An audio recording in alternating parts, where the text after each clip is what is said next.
Itu pun setelah mendengarkan keterangan Presiden Jokowi yang korupsi tadi. Bagaimana cara memakzulkan presiden? Apakah bisa presiden dimakzulkan? Pertanyaan yang banyak sekali terlintas di benak kita. Jawabannya adalah bisa.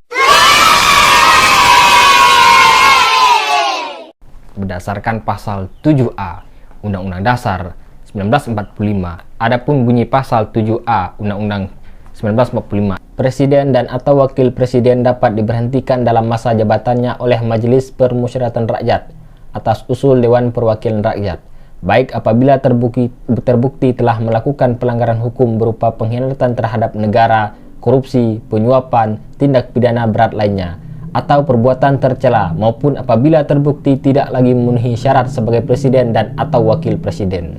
Jadi Pak Jokowi bisa dilengsarkan bila melanggar hukum seperti berkhianat terhadap negara, korupsi, menyuap, atau misalnya TMS sebagai presiden dan atau wakil presiden bagi Pak Ma'ruf Amin. Nah, caranya bagaimana? Begini. Pertama, pengajuan pemberhentian harus didukung oleh 2/3 dari anggota DPR yang hadir dalam sidang paripurna. Nah, kemudian diajukan ke MK untuk diperiksa dan diadili.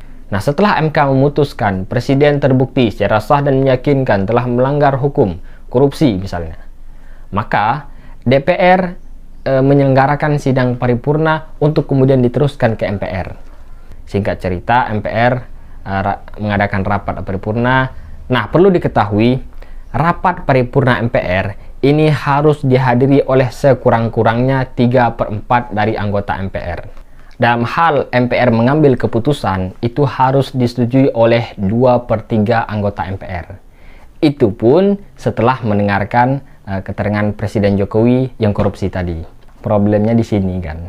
Coba Anda bayangkan, mungkinkah DPR yang muatannya itu partai pengusung Jokowi kemudian mengusulkan pemakzulan terhadap Jokowi?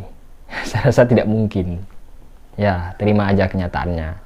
Pahit, manis, jalanin. Tunggu di 2024 kita rebut kursi RI dengan cara yang konstitusional pastinya.